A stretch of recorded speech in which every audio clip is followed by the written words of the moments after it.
Hello നമസ്കാരം, എല്ലാവർക്കും today gold rate Kerala എന്ന യൂട്യൂബ് ചാനലിലേക്ക് സ്വാഗതം. എല്ലാ ദിവസത്തെയും സ്വർണ്ണവില വളരെ നേരത്തെ കൃത്യമായി അറിയാൻ ഈ ചാനൽ സബ്സ്ക്രൈബ് ചെയ്യുക. തൊട്ടടുത്ത് കാണുന്ന ബെൽ ഐക്കൺ കൂടി അമർത്തിയാൽ ഞങ്ങൾ അപ്ലോഡ് ചെയ്യുന്ന മുഴുവൻ വീഡിയോയും ഉടനടി നോട്ടിഫിക്കേഷനായി ലഭിക്കുന്നതാണ്. സംസ്ഥാനത്ത് സ്വർണ്ണവിലയിൽ ചാഞ്ചാട്ടം തുടരുന്നു. രാജ്യാന്തര വിപണിയിലെ ചലനങ്ങളാണ് 2025-ലെ ഈ വിലക്കയറ്റത്തിന് കാരണമായത്. യു.എസ്. പ്രസിഡന്റായി ഡൊണാൾഡ് ട്രംപ് അധികാരമേൽക്കുന്നത് വരും ദിവസങ്ങളിൽ സ്വർണ്ണവിലയെ സ്വാധീനിക്കും. ട്രംപ് സർക്കാരിന്റെ നയങ്ങൾ എന്തെന്ന് വ്യക്തമായാൽ സ്വർണ്ണവിലയെ അത് സ്വാധീനിക്കുമെന്ന് ഉറപ്പാണ്. ട്രംപിന്റെ നയങ്ങൾ യു.എസിൽ പണപ്പെരുപ്പം ഉയർത്തിയാൽ പലിശ നിരക്ക് കുറക്കുന്നതിൽ കേന്ദ്ര ബാങ്കായ ഫെഡറൽ റിസർവ് പുനർവിചിന്തനം നടത്തുമെന്ന് ഉറപ്പാണ്.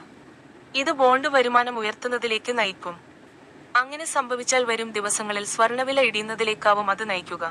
രാജ്യാന്തര വിപണിയിലെ ചലനങ്ങൾക്ക് അനുസരിച്ചാണ് രാജ്യത്ത് സ്വർണ്ണവില നിശ്ചയിക്കപ്പെടുന്നത്. ഡോളർ രൂപ വിനിമയ നിരക്ക്, ഇറക്കുമതി തീരുവ എന്നിവയും സ്വർണ്ണവിലയെ സ്വാധീനിക്കുന്ന ഘടകങ്ങളാണ്. നിങ്ങൾ ഇതുവരെയുള്ള മുഴുവൻ വീഡിയോകൾക്കും നൽകിയ സപ്പോർട്ടിന് നന്ദി.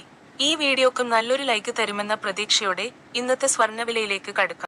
വാങ്ങാൻ നിൽക്കുന്നവർക്ക് നിരാശയും വിൽക്കാൻ നിൽക്കുന്നവർക്ക് ആശ്വാസവുമായി സംസ്ഥാനത്ത് ഇന്ന് ഒരു പവൻ സ്വർണ്ണം 59,600 രൂപയ്ക്കും 1 ഗ്രാം സ്വർണ്ണത്തിന് 7,450 രൂപയ്ക്കുമാണ് വ്യാപാരം പുരോഗമിക്കുന്നത്.